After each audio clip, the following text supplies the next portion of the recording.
BBC বাংলার সান্ধ্য অধিবেশন প্রবাহতে আপনাদের স্বাগত।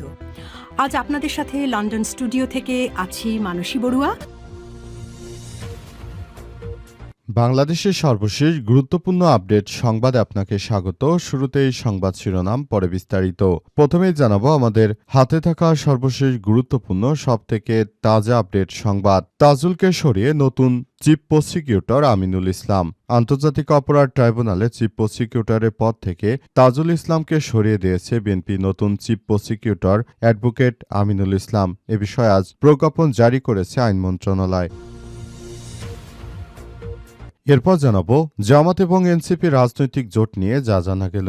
জামাত ইসলামের সঙ্গে নির্বাচনী সমঝোতা করে ত্রয়োদশ জাতীয় সংসদ নির্বাচনে অংশগ্রহণ করেছিল জাতীয় নাগরিক পার্টি এনসিপি। এবার তাদের সঙ্গে রাজনৈতিক জোটে যাচ্ছে এনসিপি, এমন গুঞ্জনও শোনা যাচ্ছে। এ বিষয়ে এবার নিজেদের অবস্থান জানিয়েছে এনসিপির নেতৃত্ববৃন্দরা।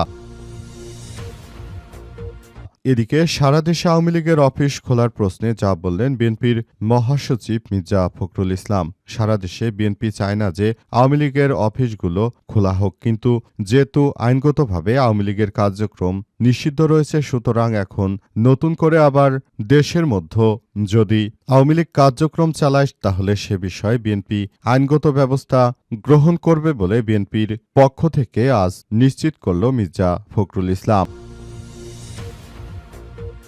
এবারে জানাবো চট্টগ্রামে গ্যাস লাইন বিস্ফোরণ, দগ্ধ ৭। চট্টগ্রামের হালি শহরে একটি বাসায় জমে থাকা গ্যাস বিস্ফোরণের ঘটনা ঘটেছে। সেই বিস্ফোরণে অন্তত ৭ জন দগ্ধ হয়েছে। ঘটনার পর ওই এলাকায় এখন থমথমে অবস্থা বিরাজ করছে। এই কার্যক্রম চালিয়ে যাওয়ার মধ্য দিয়ে আবারও নতুন করে বড় ধরনের সমস্যার সৃষ্টি হচ্ছে। এবং সর্বশেষ জানাবো নেপালে রাতের অন্ধকারে যাত্রীবাহী বাস নদীতে পড়ে নিহত অন্তত ১৮। নেপালে ভয়াবহ সড়ক দুর্ঘটনা ঘটেছে, এতে কমপক্ষে ১৮ জন নিহত হয়েছে।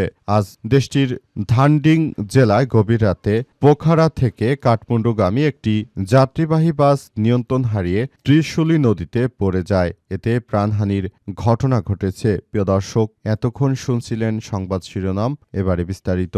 তবে তার আগে বন্ধুরা অনুরোধ থাকবে এই সংবাদটিতে একটি লাইক দিন। এই চ্যানেলে আপনি নতুন হয়ে থাকলে আমাদের সংবাদটি দেখতে দেখতে চ্যানেলটি সাবস্ক্রাইব করে রাখুন। কমেন্ট করে বন্ধুরা আপনার মূল্যবান মতামত জানিয়ে দিন আপনি বিশ্বের কোন দেশ থেকে বা বাংলাদেশের কোন স্থান থেকে আমাদের সংবাদটি দেখছেন এবং শুনছেন। আর বন্ধুরা, সংবাদটি আপনার সোশ্যাল মিডিয়া ফেসবুকে শেয়ার করে বন্ধুদেরও দেখার সুযোগ করে দিন। গাজা যুদ্ধে আপনি যদি নিরীহ ফিলিস্তিনিদের ভালোবেসে থাকেন, কমেন্টে ইয়েস লিখে পুরো বিশ্বকে জানিয়ে দিন। এবারে বিস্তারিত। তাজুলকে সরিয়ে নতুন চিফ প্রসিকিউটর আমিনুল ইসলাম। আন্তর্জাতিক অপরাধ ট্রাইব্যুনালে চিফ প্রসিকিউটর পদ থেকে সরিয়ে দেওয়া হয়েছে তাজুল ইসলামকে। নতুন চিফ প্রসিকিউটর হিসেবে অ্যাডভোকেট আমিনুল ইসলামকে নিয়োগ দিয়েছে বিএনপি। আজ এ বিষয়ে প্রজ্ঞাপন জারি করে বিএনপির আইন মন্ত্রণালয়। আমিনুল ইসলাম বিএনপির চেয়ারপারসন খালেদা জিয়ার আইনজীবী হিসেবে দীর্ঘদিন ধরে দায়িত্ব পালন করছেন। তবে খালেদা জিয়াকে তিনি কারাদণ্ড থেকে বাঁচাতে পারেননি। বিডিআর হত্যাকাণ্ডে আসামি পক্ষের আইনজীবী হিসেবে পরিচিত অর্জন করেছিলেন তিনি। জুলাই আন্দোলনে সারা দেশে মানবতাবিরোধী অপরাধে আওয়ামী লীগের আমলে গুম খুনের বিচারের জন্য ২০২৪ সালের ৫ই সেপ্টেম্বর প্রধান প্রসিকিউটর হিসেবে অ্যাডভোকেট তাজুল ইসলামকে নিয়োগ দেয় আইন মন্ত্রণালয়। তবে অবশেষে তাজুল ইসলামকে সরিয়ে দিল তারেক রহমান। তাকে সেখান থেকে সরিয়ে দেয় এখন বিএনপির ইচ্ছামতো একজনকে নিয়োগ দেওয়া হয়েছে। অনেকেই সামাজিক যোগাযোগ মাধ্যমে বলাবলি করছে যে বিএনপি জুলাইয়ের সঙ্গে গাদ্দারি শুরু করেছে। এই গাদ্দারি দেশের জনগণ কখনোই মেনে নেবে না। জুলাই যে গণ অভ্যুত্থান হয়েছিল, সেই গণ অভ্যুত্থানকে পাশ কাটিয়ে বিএনপি যদি মনে করে যে তারা বাংলাদেশে আসলে অনেক কিছু অর্জন করতে পারবে, সে বিষয়টি বাস্তবিক অর্থে সম্ভব নয়। অবশ্যই তাদের এই বিষয়টিকে খুবই গুরুত্ব সহকারে দেখতে হবে বলে জানানো হয়েছে। তারা চায় আগামীর একটি সুন্দর ও সম্প্রীতির বাংলাদেশ গড়ে তুলতে হলে অবশ্যই সব দলের অংশগ্রহণের মধ্য দিয়ে একটি ভালো ও সুন্দর আধুনিক বাংলাদেশ গড়ে তোলা যাবে। কিন্তু তারা যদি এককভাবে শুধুমাত্র নিজেদের কৃতিত্ব স্বীকার করে নেয়, তাহলে সেটি বাংলাদেশের জন্য একটি দুঃখজনক ব্যাপার হয়ে দাঁড়াবে। জামাত এনসিপি রাজনৈতিক জোট নিয়ে যা জানা গেল। জামাত ইসলামের সঙ্গে নির্বাচনী জোট করে ত্রয়োদশ জাতীয় সংসদ নির্বাচনে অংশ নিয়েছিলেন জাতীয় নাগরিক পার্টি এনসিপি। এবার তাদের সঙ্গে রাজনৈতিক জোটে যাচ্ছে এনসিপি, এমন গুঞ্জনও শোনা যাচ্ছে। এখন সে বিষয়ে এবার নিজেদের অবস্থান জানিয়েছে এনসিপি। ইতিমধ্যে দলটির শীর্ষ নেতা এবং ত্রয়োদশ জাতীয় সংসদ নির্বাচনে অংশ নেয়া ৩০ প্রার্থীকে নিয়ে বৈঠক করেছে দলটি। দলের নির্বাচন পরবর্তী বিভিন্ন বিষয় নিয়ে তারা আলাপ আলোচনা করছে। তারা জানিয়েছে যে তাদের দল থেকে যারা বিগত সময় জামাতের সঙ্গে যুক্ত হয়, যারা চলে গিয়েছিল, সেই ব্যক্তিদেরকে তারা ফিরে আনার সর্বোচ্চ চেষ্টা করবে। এ ব্যাপারটি নিয়ে নাহিদ হাসনাত সার্জিসরা ইতিমধ্যেই কাজ শুরু করেছে। তারা জানিয়েছে যে যারা আমাদেরকে ভুল বুঝে তারা চলে গিয়েছিল, অবশ্যই এখন তারা নানাভাবে সমস্যার মধ্যে পড়ছে। তারা এই বাংলাদেশটাকে কখনোই ওন করে না। তারা বাংলাদেশটাকে যদি ওন করত তাহলে এদেশের জনগণকে ভালোবাসত এবং তারা অবশ্যই আমাদের রাজনৈতিক দলের হয়ে কাজ করত। কিন্তু তারা শুধুমাত্র ইসলামী ভাবাপন্নের একটি জামাত ইসলামের মতো রাজনৈতিক দলের সঙ্গে আমাদেরকে মিশে যাওয়ার মধ্য দিয়ে যারা সরে গিয়েছিল তাদেরকে বলতে চাই তারা প্রকৃতপক্ষে কোনো ভালো কাজ করেনি, বরং তারা নিজেরাই নিজেদের ক্ষতি করছে। সুতরাং এখনই সময়, এখনই সবকিছু সেভাবেই করতে হবে বলে জানানো হয়েছে। সারা দেশে আওয়ামী লীগের অফিস খোলার প্রশ্নে যা বললেন মির্জা ফখরুল। বিএনপির মহাসচিব মির্জা ফখরুল ইসলাম এবং স্থানীয় সরকার মন্ত্রী ফখরুল ইসলাম আলমগীর বলেছেন, বিভিন্ন স্থানে আওয়ামী লীগের কার্যালয় খোলার বিষয়টি আইনগতভাবে দেখা হচ্ছে।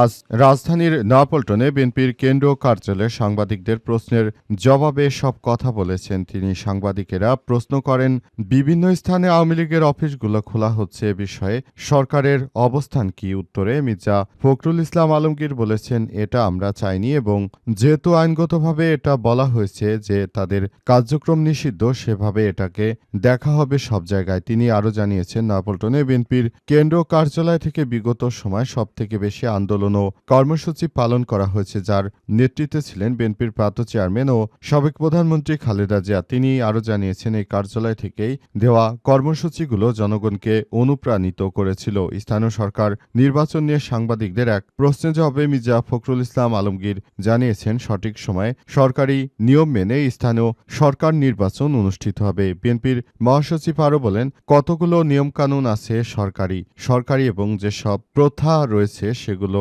কতগুলোর মেয়াদ আছে, সেগুলোর মেয়াদ শেষ হয়ে গেছে। সবগুলো এক জায়গায় নিয়ে এসে সরকারের তরফ থেকে একটি সঠিক সময় নির্বাচনগুলো করা হবে। আগামী যে স্থানীয় সরকার মন্ত্রণালয়ের যে নির্বাচন রয়েছে সবগুলো আমরা যথাযথ প্রক্রিয়া মেনে তারপর করতে চাই বলে জানিয়েছেন বিএনপির মহাসচিব মির্জা ফখরুল ইসলাম আলমগীর এবং সে অনুযায়ী তিনি সেভাবেই তাদের নেতাকর্মীদেরকে প্রস্তুত হওয়ার জন্য আহ্বান জানিয়েছেন। তিনি বলেন, নেতাকর্মীরা আপনারা যার যার জায়গা থেকে প্রস্তুতি নিন। আগামী জাতীয় সংসদ নির্বাচনটা অত্যন্ত সুষ্ঠু সুন্দর পরিবেশের মধ্য দিয়েই হতে চলেছে এবং এই নির্বাচনে আমরাই আবারও সংখ্যাগরিষ্ঠতা অর্থাৎ স্থানীয় সরকার নির্বাচনে আমরাই সংখ্যাগরিষ্ঠতা অর্জন করতে হবে বলে মনে করেন বিএনপির মহাসচিব মির্জা ফখরুল ইসলাম আলমগীর। সে অনুযায়ী তিনি সবাইকে নিয়ে কাজ করার জন্য আহ্বান জানিয়েছেন। চট্টগ্রামে গ্যাস লাইন বিস্ফোরণ, দগ্ধ ৭। চট্টগ্রামের হালি শহরে একটি বাসায় জমে থাকা গ্যাস বিস্ফোরণের ঘটনা ঘটেছে। সময় বিস্ফোরণে শিশুসহ ৭ জন দগ্ধ হওয়ার খবর পাওয়া গেছে। আজ ভোর ৫:৩০টার দিকে হালি শহরের এইচ ব্লকের হালিমা মঞ্জিল নামে এই ভবনে বিস্ফোরণের ঘটনা ঘটে। ফায়ার সার্ভিসের কন্ট্রোল রুম অপারেটর জানিয়েছেন, জমে থাকা গ্যাস বিস্ফোরণে ৭ জন দগ্ধ হওয়ার খবর পাওয়া গেছে। তাদের চট্টগ্রাম মেডিকেল কলেজ বা চমেক হসপিটালে ভর্তি করা হয়েছে।